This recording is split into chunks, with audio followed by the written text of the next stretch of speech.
student singsida mai certificate low kanda no property tax thiro adugi receipt to puro adu clearance certificate puro natragadi nang certificate issue tawroi haijala hojiki students in the achoba burden namak bisal layeba at the same time hojiki solid waste management gi jisu mase household khudimak loina mandatory oina tawgadabani aduga masi tawbo matamda akoigi magi enroll tawbagi number card adagi payment movement tawbagi receipt si changi haiba certificate issue tawbada aduna lakshani ba wafam di kaino hai kanda satra singda unnecessary burden nama pi base hoi tax khongot pagi di yam phai property tax khongot pa state ki revenue da ka doini adagi solid waste management gi su pollution control gi natraga khoi gi tax lokot pagi yam phaba pot ne ba adubu students in the burden nama pisala kanda maduna madugi lengthy process to da hujiksi khoi gi maru oina mahiroi singna dakar leiba admission da amadi khoi gi thabak ki recruitment da matamda mathau taba yam maru oiba certificate sing khudam oina hairabada domicile certificate adagi caste certificate sida ST SC OBC gi adagi permanent resident certificate birth certificate adagi income certificate hairiba documents singse aduki matik necessary oiba pot ni adu masi maru oina admission da changi aduga thabaki recruitment gi apply to bada changi ado akoina yamna nungai tabama feel tawrisi kaino da sigumba documents singsi certificate singsi low na bo hona bada akoi gi students sing na maru oina particularly manipur state ki students sing da masi low bagi necessary document mayam ama required document mayam ama akoi gi state government ki maikai dagi yaw daba ya de haidna thammi se masi kitang complex oiba irai lai na pi daba haidare khudam oina hairabada handakta respective deputy commissioner singna order ma thoki bagi matungina masida property tax thi bagi adugi property tax ki clearance haibama adagi amana solid waste management gi aduda enroll to bagi amadu yaw daba ya de haibagi potama ani kha hapsalakpa masi aina aingona paijai se deputy commissioner Imphal West ki July tarik 10 2026 ta thokpa order sida a valid property tax payment receipt or property tax clearance certificate issued by the concerned urban local body have a number 1 da. Number 2 the documentary proof of enrollment of the household under the solid waste management system and have hariba document ani se yaw dragadi akoi gi certificate sing se amata issue tawba adagi moi gi pinanabagi process tawba se masi yaroi haidana DC ne thopani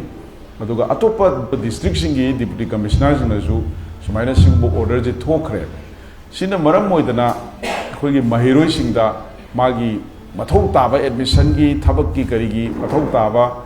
certificate singji low no hona bada adugi matik khudong sa da difficulties je jiksi lai haibadi samna hairabada khoina property tax hairase property tax si hana khoi thiram de municipal area da laiba ade municipal corporation area da laiba sida property tax haiba ma thige do buni haiba se anubu tholokpa order mani ado masigi property tax gi modality karam property na kayam yamba tax thi doino ado haiba property sing sigi classification khudam moi hairabada building ama laikanda madugi paka building adagi kacha building lairi sing duda kayam na tax thiga do bono khogodo na haiba se sigi modality ama hujik public na khangdri yam luri se aduga property tax kadai da thiga da bono kayam frequently thiga da bono haiba jibu mun khangdri hai tare aduna sigum bagi awareness laitring ai sida students sing sida mai certificate low kanda no property tax thiro adugi receipt to puro adu clearance certificate puro natragadi nang certificate issue tawroi haijala gadi hojiki students in the achoba burden namak bisal layeba at the same time hojiki solid waste management gi jisu mase household khudimak loina mandatory oina tawgadabani aduga masi tawbo matamda akhoi gi magi enroll tawbagi number card adagi payment movement tawbagi receipt si changi haiba certificate issue tawbada aduna lakshani ba wafam di kaino hai kanda satra singda unnecessary burden nama pi base hoi tax khongot pagi di yam phai property tax khongot pa state ki revenue da ka doini adagi solid waste management gi su pollution control gi natraga ꯑꯩꯈꯣꯏꯒꯤ tax ꯂꯧꯈꯠꯄꯒꯤ ꯌꯥꯝ ꯐꯕ ꯄꯣꯠꯅꯦꯕ ꯑꯗꯨꯕꯨ ꯁ꯭ꯇꯨꯗꯦꯟꯠꯁꯤꯡꯗ burden ꯑꯃ ꯄꯤꯁꯜꯂꯀꯥꯟꯗ ꯃꯗꯨꯒꯤ ꯂꯦꯡꯗꯤ ꯄ꯭ꯔꯣꯁꯦꯁꯇꯨꯗ ꯂꯥꯛꯑꯀꯥꯟꯗ ꯑꯊꯨ ꯑꯀꯥꯏꯒꯤ ꯑꯉꯥꯡꯁꯤꯡꯅ ꯑꯩꯈꯣꯏꯒꯤ ꯑꯦꯗꯃꯤꯁꯟ ꯇꯧꯀꯥꯟꯗ ꯁꯥꯔꯇꯤꯐꯤꯀꯦꯠ ꯂꯧꯀꯥꯟꯗ ꯊꯦꯡꯊꯍꯟꯕ ꯄ꯭ꯂꯁ ꯃꯗꯨꯒꯤ ꯀꯗꯥꯏꯗ ꯊꯤꯗꯣꯏꯅꯣ ꯀꯩꯗꯧꯗꯣꯏꯅꯣ ꯍꯥꯏꯕꯒꯤ ꯄꯕ꯭ꯂꯤꯛ ꯑꯦꯋꯦꯌꯔꯅꯦꯁ ꯂꯩꯇꯕ ꯄꯣꯠꯁꯤꯡꯗꯣ ꯃꯗꯨ ꯏꯝꯄꯣꯖ ꯇꯧꯁꯜꯂꯛꯄꯁꯦ ꯃꯁꯤ ꯁꯥꯇ꯭ꯔꯁꯤꯡꯒꯤ ꯑꯣꯏꯅꯗꯤ ꯌꯥꯝ ꯂꯥꯏꯕꯛ ꯊꯤꯕꯅꯤ ꯍꯥꯏꯇꯥꯔꯦ ꯑꯗꯨꯅ ꯑꯩꯈꯣꯏꯒꯤ ꯀꯣꯡꯒ꯭ꯔꯦꯁ ꯄꯥꯔꯇꯤꯅ ꯁꯤꯒꯨꯝꯕꯁꯤꯗ ꯁꯥꯇ꯭ꯔꯁꯤꯡꯒꯤ ꯏꯟꯇꯔꯦꯁꯇ ꯃꯁꯤꯒꯨꯝꯕ ꯌꯥꯝꯅ ꯂꯨꯕ ꯄ꯭ꯔꯣꯁꯦꯁꯁꯤꯡ ꯑꯃ ꯍꯥꯞꯆꯤꯟꯕꯤꯔꯛꯄꯁꯦ ꯃꯁꯤ ꯃꯅꯤꯄꯨꯔ ꯒꯚꯔꯟꯃꯦꯟꯠꯅ ꯍꯟꯗꯣꯛꯄꯤꯌꯨ ꯃꯔꯝꯗꯤ ꯀꯩꯅꯣ ꯍꯥꯏꯕꯗ ꯃꯁꯤ ꯔꯥꯏꯠ ꯇꯨ ꯏꯗꯨꯀꯦꯁꯟ ꯍꯥꯏꯕ ꯑꯃ ꯂꯩ ꯑꯩꯈꯣꯏꯗ ꯂꯥꯏꯔꯤꯛ ꯂꯥꯏꯁꯨ ꯇꯝꯕꯒꯤ ꯃꯇꯝ ꯆꯥꯅ ꯑꯩꯈꯣꯏꯒꯤ ꯑꯦꯗꯃꯤꯁꯟ ꯇꯧꯕ ꯃꯇꯝ ꯆꯥꯅ ꯁ꯭ꯀꯨꯜ ꯀꯥꯕ ꯃꯥꯒꯤ ꯏꯗꯨꯀꯦꯁꯟ ꯄꯤꯗꯕ ꯌꯥꯗꯕꯒꯤ ꯄꯣꯠ ꯑꯃ ꯂꯩꯕꯁꯤꯗ ꯁꯥꯔꯇꯤꯐꯤꯀꯦꯠꯇꯨꯅ ꯃꯔꯝ ꯑꯣꯏꯗꯅ ꯗꯤꯂꯦ ꯇꯧꯔꯒ ꯃꯗꯨꯅ ꯃꯔꯝ ꯑꯣꯏꯗꯅ ꯃꯍꯩꯔꯣꯏꯁꯤꯡꯅ ꯐꯪꯐꯝ ꯊꯣꯛꯄ ꯏꯗꯨꯀꯦꯁꯟꯒꯤ ꯔꯥꯏꯠꯇꯣ ꯐꯪꯗ꯭ꯔꯒꯗꯤ ꯔꯥꯏꯠ ꯇꯨ ꯏꯗꯨꯀꯦꯁꯟꯒꯤ ꯃꯥꯌꯣꯛꯇ ꯂꯥꯛꯄ ꯄꯣꯠ ꯑꯃ ꯑꯣꯏꯔꯛꯀꯅꯤ ꯇꯦꯛꯁꯀ ꯃꯔꯤ ꯂꯩꯅꯕ ꯕꯔꯗꯟꯁꯤꯡꯁꯦ ꯄꯦꯔꯦꯟꯁꯤꯡꯅ ꯑꯗꯨꯝ ꯐꯪꯍꯟꯕ ꯀꯩꯁꯨ ꯀꯥꯏꯗꯦ ꯃꯥꯒꯤ ꯐꯦꯃꯤꯂꯤ ꯑꯃꯗ ꯂꯩꯔꯤꯕ ꯑꯍꯜ ꯂꯃꯟꯁꯤꯡꯗ ꯕꯔꯗꯟꯗꯨ ꯐꯦꯁ ꯇꯧꯍꯟꯕꯗꯤ ꯌꯥꯏꯑꯕ ꯑꯗꯨꯕꯨ ꯅꯧꯅ ꯍꯧꯔꯛꯏꯕ ꯁ꯭ꯇꯨꯗꯦꯟꯠꯁꯤꯡꯗ ꯌꯨꯠꯁꯤꯡꯗ ꯃꯗꯨ ꯇꯧꯕꯁꯤ ꯌꯥꯝ ꯐꯠꯇꯦ ꯃꯁꯤ ꯑꯟꯗ꯭ꯌꯨ ꯕꯔꯗꯟ ꯑꯃꯅꯤ ꯑꯗꯨꯒ timely submission of the certificates to the schools colleges ꯅꯠꯇ꯭ꯔꯒ ꯑꯦꯅꯤ ꯒꯚꯔꯟꯃꯦꯟꯠ ꯗꯤꯄꯥꯔꯠꯃꯦꯟꯠꯗ ꯇꯧꯕ ꯀꯥꯟꯗ ꯊꯦꯡꯊꯍꯟꯕꯁꯦ ꯃꯁꯤ ꯇꯧꯕꯤꯒꯅꯨ ꯍꯥꯏꯗꯅ ꯍꯥꯏꯖꯒꯦ ꯑꯗꯨꯒ ꯄ꯭ꯔꯣꯄꯔꯇꯤ ꯇꯦꯛꯁꯀꯤ ꯃꯇꯥꯡꯁꯦ ꯀꯟꯁꯔꯟ ꯃ꯭ꯌꯨꯅꯤꯁꯤꯄꯥꯜ ꯀꯣꯔꯄꯣꯔꯦꯁꯟ ꯅꯠꯇ꯭ꯔꯒ ꯀꯟꯁꯔꯟ ꯗꯤꯄꯥꯔꯠꯃꯦꯟꯠꯅ ꯃꯁꯤ ꯄꯕ꯭ꯂꯤꯛ ꯑꯦꯋꯦꯌꯔꯅꯦꯁ ꯑꯃꯈꯛ ꯇꯧꯍꯟꯖꯅꯤꯡꯉꯦ ꯍꯥꯏꯇꯥꯔꯦ ꯄ꯭ꯔꯖꯥꯗꯤ ꯍꯧꯖꯤꯛ ꯑꯌꯥꯝꯕꯅ ꯄ꯭ꯔꯣꯄꯔꯇꯤ ꯇꯦꯛꯁꯀꯤ ꯃꯇꯥꯡꯗ ꯈꯪꯗꯦꯕ ꯑꯗꯨ ꯅꯦꯁꯦꯁꯔꯤ ꯑꯣꯏꯕ ꯄꯣꯠ ꯑꯃ ꯅꯦꯅ ꯆꯪꯁꯤꯜꯂꯛꯄ ꯇꯥꯔꯒꯗꯤ ꯄꯕ꯭ꯂꯤꯛ ꯑꯦꯋꯦꯌꯔꯅꯦꯁꯁꯦ ꯌꯥꯝ ꯐꯖꯅ ꯇꯧꯍꯟꯕꯤꯌꯨ ꯑꯗꯨꯒ ꯁꯣꯂꯤꯠ ꯋꯦꯁ ꯃꯦꯅꯦꯖꯃꯦꯟꯠꯒꯤꯁꯨ ꯑꯗꯨꯉꯥꯏ ꯃꯁꯤ ꯍꯧꯖꯤꯛ ꯄ꯭ꯔꯖꯥꯁꯤꯡꯅ ꯃꯁꯤ ꯌꯥꯎꯗꯕ ꯌꯥꯗꯕꯅꯤ ꯈꯣꯠꯇꯕꯅꯤ ꯍꯥꯏꯕꯁꯤ ꯀꯔꯤꯝꯇ ꯈꯪꯕ ꯂꯩꯇ꯭ꯔꯤ ꯁꯗꯟꯂꯤ ꯏꯝꯄꯣꯖ ꯇꯧꯁꯜꯂꯛꯄ ꯄꯣꯠ ꯑꯃꯅꯤ ꯑꯗꯨꯅ ꯑꯦꯠ ꯗ ꯁꯦꯝ ꯇꯥꯏꯝ ꯑꯩꯈꯣꯏ ꯁ꯭ꯇꯨꯗꯦꯟꯠ ꯑꯣꯔꯒꯅꯥꯏꯖꯦꯁꯟꯁꯤꯡꯗꯁꯨ ꯀꯣꯡꯒ꯭ꯔꯦꯁ ꯄꯥꯔꯇꯤ ꯃꯥꯏꯀꯩꯗꯒꯤ ꯑꯄꯤꯜ ꯇꯧꯅꯤꯡꯕꯁꯦ ꯁꯤꯒꯨꯝꯕꯗ ꯈꯤꯇꯪ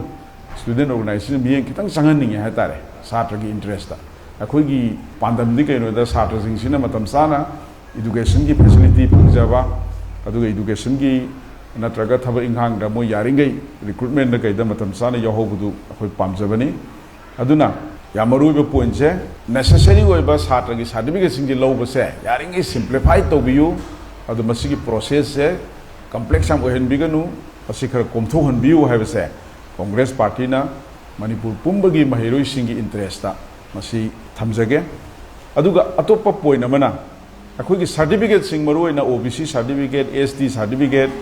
ꯍꯥꯏꯗꯤ ꯀꯥꯁ ꯁꯥꯔꯇꯤꯐꯤꯀꯦꯠꯁꯤꯡꯀꯣ ꯑꯗꯒꯤ ꯗꯣꯃꯤꯁꯥꯏꯜ ꯁꯥꯔꯇꯤꯐꯤꯀꯦꯠ ꯂꯩꯔꯤꯕꯁꯤꯡꯁꯤꯒꯤ ꯚꯦꯂꯤꯗꯤꯇꯤꯁꯦ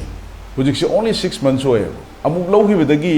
ꯁꯥꯔꯇꯤꯐꯤꯀꯦꯠꯁꯦ ꯊꯥ 6ꯇ ꯃꯥ ꯆꯠꯅꯔꯔꯣꯏ ꯑꯗꯒꯤ ꯑꯃꯨꯛ ꯂꯧꯕ ꯃꯊꯧ ꯇꯥꯔꯛꯑꯦꯕꯀꯣ ꯑꯗꯨꯅ ꯃꯥꯒꯤ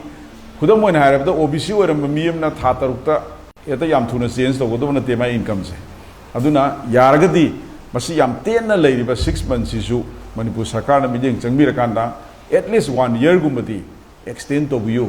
ꯃꯁꯤꯁꯨ ꯃꯍꯩꯔꯣꯏꯁꯤꯡꯒꯤ ꯏꯟꯇꯔꯦꯁꯇ ꯌꯥꯝꯅ ꯃꯊꯧ ꯇꯥꯏ ꯍꯥꯏꯕꯁꯤꯃ ꯑꯩꯈꯣꯏ ꯊꯝꯖꯒꯦ ꯑꯗꯨꯒ ꯊꯝꯖꯔꯤꯕ ꯄꯣꯏꯟꯠꯁꯤꯡꯁꯦ ꯁꯔꯀꯥꯔꯅ ꯈꯤꯇꯪ ꯑꯣꯔꯗꯔ ꯊꯣꯛꯈ꯭ꯔꯕꯅꯤꯅ ꯑꯊꯨꯕ ꯃꯇꯝꯗ ꯑꯣꯔꯗꯔꯁꯤ ꯑꯃꯨꯛꯇꯪ ꯔꯤꯚꯣꯛ ꯇꯧꯕꯤꯔꯒ ꯇꯧꯕꯤꯌꯨ ꯀꯔꯤꯒꯨꯝꯕ ꯑꯣꯔꯗꯔ ꯔꯤꯚꯣꯛ ꯇꯧꯕꯤꯗꯅ ꯍꯥꯟꯅꯒꯤ as it is ꯀꯣꯡꯒ꯭ꯔꯦꯁꯅ ꯄꯪꯍꯥꯏ ꯍꯥꯏꯖꯕꯅꯤ ꯂꯥꯎꯕꯅꯦꯅ ꯁꯨꯝ ꯂꯩꯕꯤꯔꯒꯗꯤ ꯑꯩꯈꯣꯏ ꯀꯣꯡꯒ꯭ꯔꯦꯁ ꯄꯥꯔꯇꯤꯒꯤ ꯃꯥꯏꯀꯩꯗꯒꯤ